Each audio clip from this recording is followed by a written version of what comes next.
ابتدا ہے رب جلیل کے بابرکت نام سے جو دلوں کے بھید خوب جانتا ہے۔ دیکھتی آنکھوں سنتے کانوں صابری میاں کا سلام پہنچے۔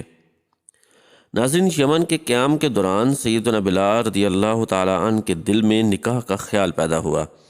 چنانچہ وہ ایک دوشیزہ ہند کے والدین کے پاس گئے اور ان کی بیٹی سے نکاح کی خواہش کا اظہار کیا۔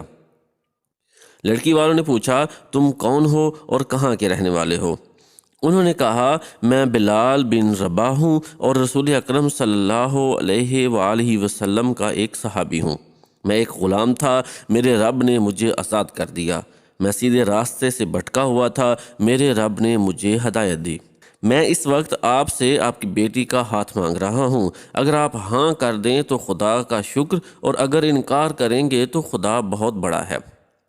ہند کے والدین نے اپنے خاندان کے چند لوگوں کو مدینہ طیبہ بھیجا، جنہوں نے رسول اقدس صلی اللہ علیہ وآلہ وسلم سے اس رشتے کے بارے میں مشورہ طلب کیا۔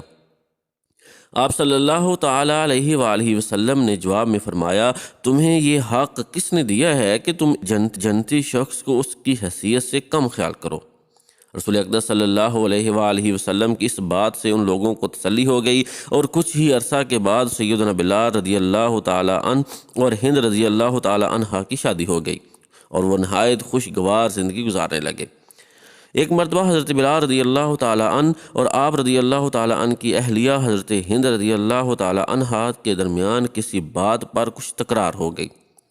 سیدنا بلال رضی اللہ تعالیٰ عنہ نے اپنے نقطہ نظر کو واضح کرنے کے لیے سرکار دو عالم صلی اللہ علیہ وآلہ وسلم کا حوالہ دیا۔ ہند رضی اللہ تعالیٰ عنہ کے منہ سے یہ نکل گیا کہ آپ صلی اللہ علیہ وآلہ وسلم نے کبھی ایسی بات نہ کہی ہوگی۔ سیدنا بلال رضی اللہ تعالیٰ عنہ یہ الفاظ برداشت نہ کر سکے۔ اس بات پر انہیں سخت رنج ہوا۔ جب وہ مسجد گئے تو اس رنجیدگی کے اثرات ان کے چہرے پر محسوس ہو رہے تھے۔ رسول اقدس صلی اللہ علیہ وآلہ وسلم نے پوچھا کہ کیا بات ہے؟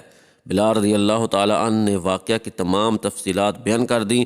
آپ صلی اللہ علیہ وآلہ وسلم ان کے گھر تشریف لے گئے۔ اس وقت حضرت بلال رضی اللہ تعالیٰ عنہ گھر پر نہ تھے۔ حضرت ہند رضی اللہ تعالیٰ عنہ نے آپ صلی اللہ علیہ وآلہ وسلم کا نہایت خوش اخلاقی سے استقبال کیا۔ آپ صلی اللہ علیہ وآلہ وسلم نے ہند رضی اللہ تعالیٰ عنہ سے فرمایا، بلال تمہیں میرے حوالے سے جو بھی کہتا ہے وہ صحیح اور درست ہوتا ہے۔ بلال کبھی کذب بیانی سے کام نہیں لیتا۔ اس کے ساتھ ہمیشہ محبت سے پیش آؤ، اس کو کبھی ناراض نہ کرو۔ اگر تم بلال کو ناراض کرو گی تو خدا تم سے راضی نہ ہوگا۔